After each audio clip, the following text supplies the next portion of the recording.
राष्ट्रीय शिक्षक पुरस्कार 2020 केंद्रीय मानव संसाधन विकास मंत्रालय के स्कूलन शिक्षा एवं साक्षरता विभाग द्वारा राष्ट्रीय शिक्षक पुरस्कार 2020 हेतु नवीन दिशा निर्देश जारी किए गए हैं, जिसके अनुसार पात्र शिक्षक 6 जुलाई 2020 तक मानव संसाधन विकास मंत्रालय की आधिकारिक वेबसाइट पर जाकर ऑनलाइन स्व नामांकन द्वारा पुरस्कार हेतु आवेदन कर सकते हैं। नमस्कार दोस्तों, मैं हाई एजुकेशन अड्डा चैनल पर आप सभी लोगों का हार्दिक स्वागत है। चैनल को सब्सक्राइब करें, बेल आइकन को ऑन करें ताकि इसी तरह की महत्वपूर्ण सूचनाएं आप तक पहुंचती रहे। आज बात करते हैं राष्ट्रीय शिक्षक पुरस्कार 2020 की। शिक्षकों को राष्ट्रीय पुरस्कार से सम्मानित करने का उद्देश्य देश के कुछ श्रेष्ठ शिक्षकों के अद्वितीय योगदान को पहचानना व सराहना है। यह पुरस्कार ऐसे होनहार तथा कर्तव्यनिष्ठ शिक्षकों के लिए एक प्रेरणा स्रोत है, जिन्होंने अपनी प्रतिबद्धता और परिश्रम के माध्यम से न केवल स्कूली शिक्षा की गुणवत्ता में सुधार किया है, बल्कि अपने छात्रों के जीवन को भी समृद्ध किया है। सबसे बात करते हैं महत्वपूर्ण तिथियों की। तो आवेदन करने की दिनांक शुरू होती है 15 जून 2020 से। आवेदन की अंतिम दिनांक 6 जुलाई 2020 है। 12 जुलाई से 21 जुलाई तक जिला या क्षेत्रीय चयन समिति द्वारा शिक्षकों की शॉर्ट लिस्ट राज्य संगठन चयन समिति को भेजी जाएगी।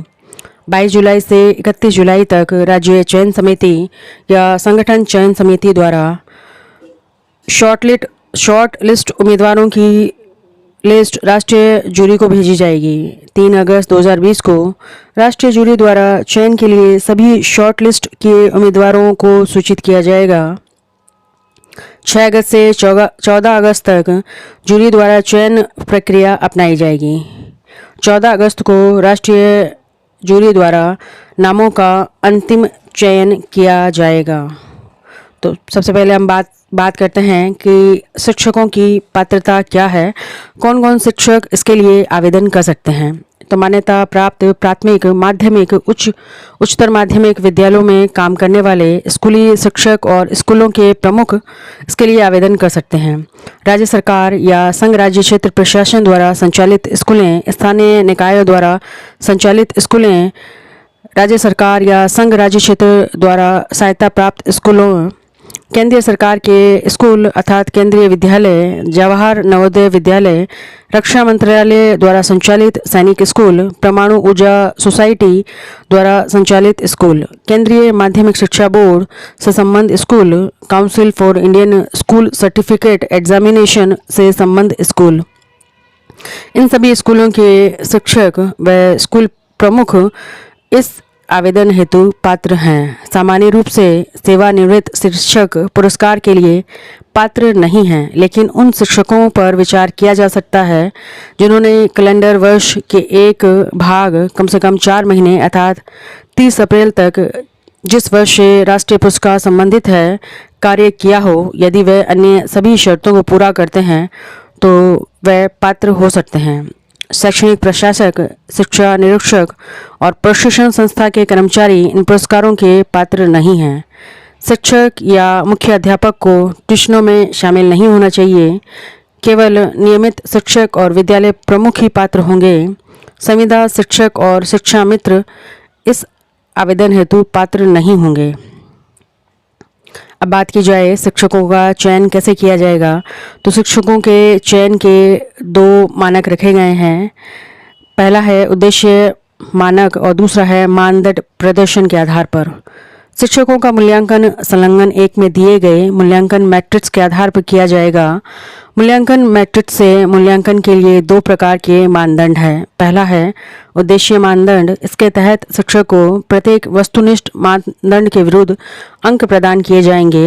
इन मानदंडों में 100 में से 20 अंक दिए जाएंगे, यानी कुल दोनों मानदंडों का अंक भार 100 है, जिसमें से 20 अंक उद्देश्य मानदंड के आधार पर दिए जाएंगे और 80 अंक मानदंड प्रदर्शन के आधार पर दिए जाएंगे। तो दूसरा मापक है मानदंड प्रदर्शन के आधार पर। इसके तहत शिक्षकों के प्रदर्शन के आधार पर अंक दिए जाएंगे, अर्थात सीखने के परिणामों में सुधार करने की पहल, किए गए अभिनव प्रयोग, अतिरिक्त और सह पाठ्यक्रम गतिविधियों का आयोजन, शिक्षण अध्ययन सामग्री का प्रयोग, सामाजिक गतिविधि के उपयोग के संगठन, छात्रों के लिए शारीरिक शिक्षा सुनिश्चित करने के लिए अनुभवात्मक अधिगम को सुनिश्चित करना, अनूठे तरीके से छात्रों को शारीरिक शिक्षा सुनिश्चित करने के लिए अद्वितीय विधि आदि, इन मानदंडों के लिए 100 में से 80 अंक दिए जाएंगे। बात की जाए चयन की प्रक्रिया की, तो सभी आवेदन ऑनलाइन वेब पोर्टल के माध्यम से किए जाएंगे। शिक्षक व विद्यालय प्रमुख स्वयं तारीख से पहले वेब पोर्टल के माध्यम से ऑनलाइन आवेदन पत्र भरेंगे। प्रत्येक आवेदन पत्र के साथ ऑनलाइन एक पोर्टफोलियो भी जमा करवाना होगा। पोर्टफोलियो में सभी संबंधित सहायक सामग्री जैसे दस्तावेज, उपकरण, गतिविधियों की रिपोर्ट, क्षेत्र का दौरा, तस्वीरें, ऑडियो, वीडियो आदि शामिल की जाएंगी। आवेदक द्वारा घोषित प्रत्येक घोषणा में ये घोषणा पत्र देना होगा कि सभी दी गई जानकारी डेटा उनकी जानकारी में सही है। अगर बाद में कुछ असत्य पाया जाता है तो उसके विरुद्ध अनुशासनात्मक कार्रवाई की जाएगी। सबसे पहले आवेदन करने के बाद जिला चयन समिति द्वारा आवेदनों की जांच की जाएगी। सभी तथ्यों व सूचनाओं की जांच की जाएगी। सत्यापन के बाद अंक दिए जाएंगे और जिला चयन समिति द्वारा 3 नाम शॉर्टलिस्ट करके राज्य चयन समिति को भेजे जाएंगे। इसके बाद राज्य चयन समिति द्वारा राज्य चयन समिति का गठन किया जाएगा, जिसके सदस्य जिला चयन समिति द्वारा प्राप्त आवेदनों की जांच करेंगे और योग्य आवेदकों को शॉर्टलिस्ट करके उन्हें राष्ट्रीय स्तर पर भेजेंगे।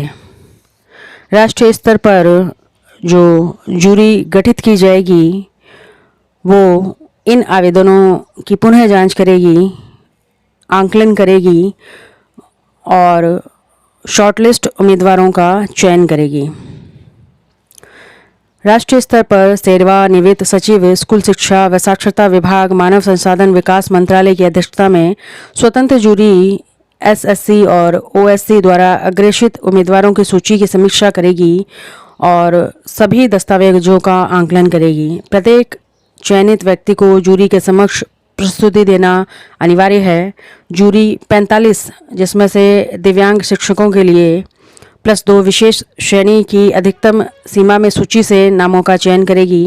उम्मीदवारों को टीएडीए का भुगतान एमएचआरडी द्वारा किया जाएगा। जूरी को सचिवीय सहायता एनसीईआरटी द्वारा प्रदान की जाएगी। तो अंतिम स्तर पर जो चयन है वो राष्ट्रीय स्तर पर जो जूरी गठित की जाएगी उसके द्वारा किया जाएगा। अब बात करते हैं जो मूल्यांकन प्रपत्र है, जो अंक भार है वो कैसे है। तो उद्देश्य मानदंड के अंतर्गत 20 अंक दिए जाएंगे। उन अंकों का विभाजन किस प्रकार से किया गया है। शिक्षक द्वारा समुदाय, माता पिता, पूर्व छात्रों आदि को प्रोत्साहित करने के लिए किसी भी तरह के स्कूल में योगदान करने के लिए किए गए कार्य जैसे शारीरिक अवरचना, कंप्यूटर माध्यम, भोजन, निधि, किताबों आदि के लिए अधिकतम 3 अंक दिए जाएंगे।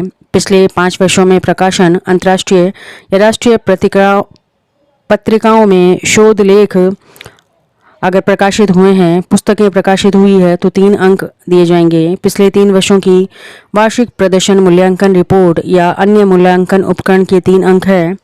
शिक्षक बिना किसी शिकायत के नियमित रूप से स्कूल आ रहा है तो उसके लिए अधिकतम 3 अंक दिए जाएंगे। शिक्षक नियमित रूप से इन सर्विस ट्रेनिंग में भाग ले रहा है जिसमें उसे प्रतिनियुक्त किया गया है, उसके लिए 2 अंक दिए जाएंगे। नामांकन बढ़ाने और ड्रॉप आउट कम करने के लिए शिक्षक द्वारा किए गए कार्यों के लिए 2 अंक है। शिक्षक को स्वयं या किसी अन्य मूक प्लेटफॉर्म के माध्यम से कोर्स के लिए नामांकित किया गया है, उसके 2 अंक है। एनसीईआरटी के लिए ई सामग्री, पाठ्यपुस्तकें, शिक्षक पुस्तिकाओं का विकास किया है, उसके लिए 2 अंक है। इस प्रकार से उद्देश्य मानदंड के कुल 20 अंकों का विभाजन किया गया है। अब बात करते हैं प्रदर्शन के आधार पर मानदंड के 80 अंकों का विभाजन किस प्रकार से किया गया है। छात्रों पर उनके शिक्षण के अधिक प्रभाव के लिए शिक्षक द्वारा किए गए अभिनव प्रयोग, नवाचार, प्रयोग की संख्या, पैमाने के प्रभाव के आधार पर 30 अंक दिए जाएंगे। सह पाठ्य गतिविधियों के आयोजन के लिए 25 अंक दिए जाएंगे। स्कूल के बुनियादी ढांचे और बच्चों में सामाजिक जागरूकता फैलाने के लिए समाज को प्रेरित करने के लिए राष्ट्रीय निर्माण और राष्ट्रीय एकीकरण को बढ़ावा देने के लिए 25 अंक दिए जाएंगे। इस प्रकार से कुल 80 अंकों का विभाजन किया गया है। अब बात करते हैं शिक्षक नामांकन की संख्या किस प्रकार से विभाजित की गई है राज्य, केंद्र शासित प्रदेश, संगठनों में। तो सबसे पहले बात करें कि जो कुल 28 राज्य हैं उनका विभाजन किस प्रकार से किया गया है, तो आपको स्क्रीन पर दिख जाएंगे। कुल 28 राज्यों के लिए 126 आवेदक निश्चित किए गए हैं।